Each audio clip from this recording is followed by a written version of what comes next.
Hey y'all. Hello. Here we are. I'm here. I'm somewhat centered on the camera. That's my bad. My hat is somewhat centered on my head. I can never get this matching every time we start up. I'm like, now the colors are off. Now I see it. Yeah, it's okay. Oh well. So today, as you can probably tell by the title, I think we're going to get into talking a little bit about web design and some other promotional stuff, and just kind of have a general discussion about how artists can promote themselves on different platforms, and kind of what Corey and I imagine is a good way to do this. I think we at least have some experience with these things. I mean, a little bit. Yeah, it's a big job promoting yourself. That's something you usually hire someone to do full time, is just promote your business. Ideally, you'd hire somebody. Yeah, ideally. In an ideal world. It is a job. It is. It really is. This is, something that you guys can pursue as a career, honestly. And I think that it's pretty decent money, a social media manager. Yeah. A lot of the times, the jobs around the thing are more stable than the thing. Exactly. In the arts, So I think of an example is running live sound. Every show needs somebody running sound. Mm-hmm. You can't hear it if nobody's doing that. And if any of y'all out there want to do that, let us know, because we know people that need people. Yes, there is a shortage. I've said it before on the stream, and I'm saying it now. Any of you watching this here in Humboldt County, there is a shortage of live sound engineers, and there is work out there that I'm turning down because I don't have time to do it. Mm-hmm. I would happily train somebody to step into one of these positions. I'm not I'm the D-list guy, and I'm getting calls because nobody else is. I don't even know how to do it, and I'm getting calls. Right? Yeah. I had to learn last weekend how to do it because totally.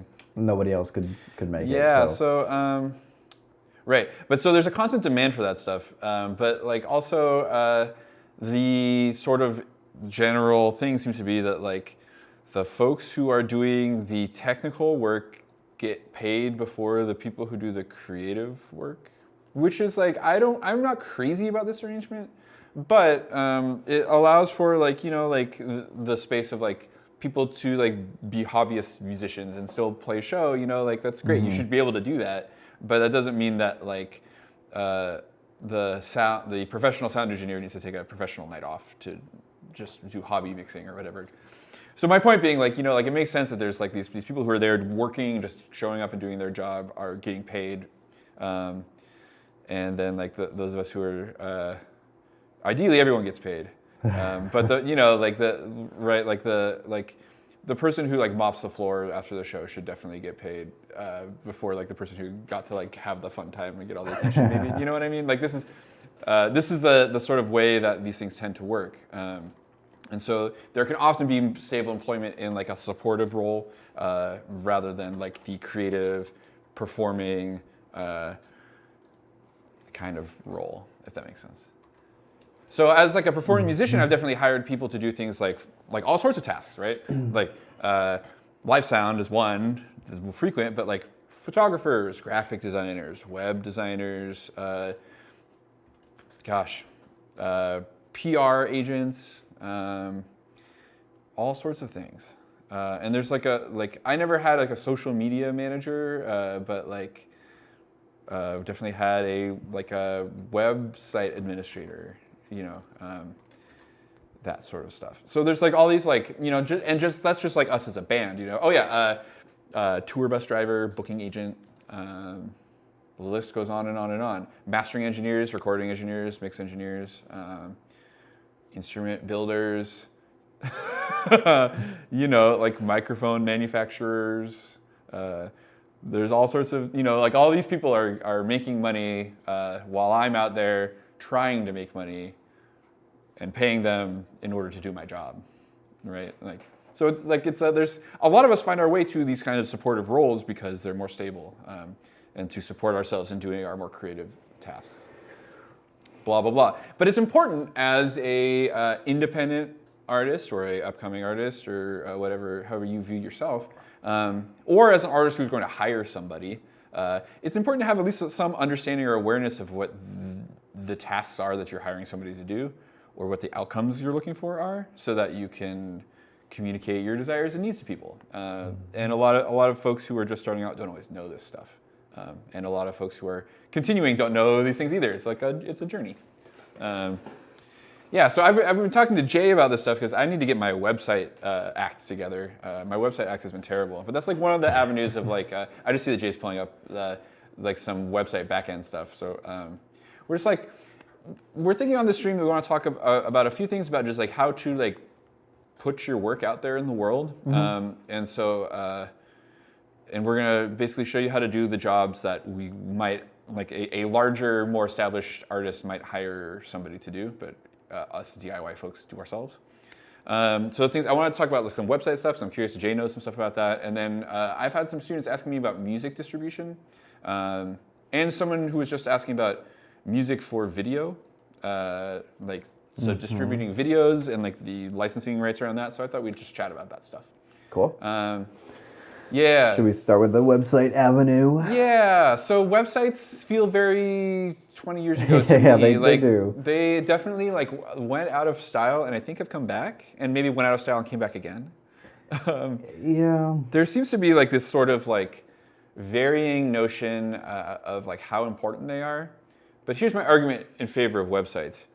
You don't control social media. Like, social media companies control social media. And if you rely on social media, like you might find that all of a sudden Elon Musk owns the website you rely on for your PR and wants to start charging you to use it. Or like turns it into like a horrid place where you don't want to hang out, you know? Or like maybe the company goes under, or like, you know. Yeah. Or maybe you're putting out content, like some of my students are, that is not appropriate for social media by their standards, but is still a perfectly valid artistic expression and still deserves to be shared with people. So for all these reasons, it's really nice to have control over the way you present yourself. And so website allows you to do that. I think a lot. I mean, like, I'm a big advocate for promoting yourself on, platforms where people are at. Yes. Twitter, Instagram, Facebook, whatever it might be. But I think using those platforms as more of an advertisement for your landing page, where everything is centered around like your business. The great thing about websites is that it is your space, and you have the creative freedom to make it whatever you want it to be. Unlike a social media page, I mean, maybe back in like MySpace days, you could actually like add some customizations to your page. You can't do any of that stuff with a Instagram account or a Facebook account or anything. Like, there's no customization. You can't make it personalized. It's just is what it is. And I mean, sure, that's nice for like the masses that just know where to find things. But when you want to get, especially in the arts, when you want to show off your skills and you want to really highlight what you're doing, a website is a great option for that. So let's I'm gonna jump over and show y'all hide Corey's view here. We're gonna jump over to a Don't look at me. we're gonna look we're gonna look at fade over to this. Okay, so here I've got hold up here on the screen. One of the most common web builders is called WordPress. Now, WordPress, there are different options here. There's WordPress.com and there's WordPress.org. WordPress.org is the free open source version of WordPress. I would recommend checking out the WordPress website. It's a little bit more complicated to set up. You do need, first and foremost, you need a place to host your website. You can do this yourself, or you can use services like, SiteGround is what I use most of the time, although I'm starting to move away from that. There are a bunch of other, if you look up web host services, there's tons of different options. So there's two aspects to this, though. There's the hosting and there's the domain name, right? Yeah, the URL is a different thing. Lately, I've been using Google Domains, which is really nice. It is a... actually, we can bring that up just so you can see domains, Google Domains. So here you can search for a new domain. Let's say like MARZ project. Let's see if that's available anywhere. get it. I want to get it. Hey, look. So you can, this is super nice. It lays everything out very nicely for you. You can show all endings. And yeah, they're like MARZ projects is available in all the different options. So we could buy it for $12 a year, which is not bad. That's pretty affordable, actually. So, you know, that might actually be worth grabbing. Yeah, and MARZ making our own project. website. Yeah, MARZproject.org, right? I like .org. I mean, org is nice for it. It doesn't really matter. You know, it's all just kind of anymore. It's just a matter of preference. People trust.com and .org and .net, and those are more trustworthy. Search engines will, like Google, will prefer those over some of these other like different ones, like I don't know, .art or .tech. I mean, they're kind of cool. Some of them are neat to have. Like I said, it doesn't really change. Do MARZproject.love. Some of them are more expensive. Like if you like the IO one is pretty popular, and those are I think like $40 a year. I mean, it's not bad for a year, but this gives you an idea. I like to buy my domains here because what you can do is then plug these into your different what are called CMSs, the content management systems, like WordPress, like Webflow, and Ghost, which I'm going to show you here in a second. But yeah, there's some, you know, technical aspects to this. I could demo it at a later date. It wasn't the main focus of our talk here, but I just wanted to kind of show you some of the different things that I like to use. So this is a good place to look. Find, you know, if you have an idea for a website, you can go look up your domains. This is just plugged into your Gmail account. So most of you already have Gmails, easy to do. And like I said, they're fairly affordable if you could find one that works. So yeah, talking about WordPress, you do need to upload it somewhere. Like I said, a web host like SiteGround or something is a great place to do that. That actually has it built in where you can just install it automatically. But the next option, which I actually just recently designed our sister city website in, is called Webflow. It's very cool. I definitely recommend it if you have any experience with web design through like HTML or CSS, which are the two like main coding languages. It has a lot of similarities to something like Dreamweaver, which is an old Adobe web designer. I think it's still around, but I don't know anybody that uses it. But this is essentially gives you all of the features that you would need. This is the thing that I had the problem with WordPress and why I'm starting to switch over, is that you could get these features, but you needed tons of add-ons that are layered on each other, and then sometimes it doesn't quite give you the results that you want, and it's you know, just a whole nother thing to deal with. Yeah, custom web hosts. Yeah, so you could go like way more into like hosting your own websites and things like that.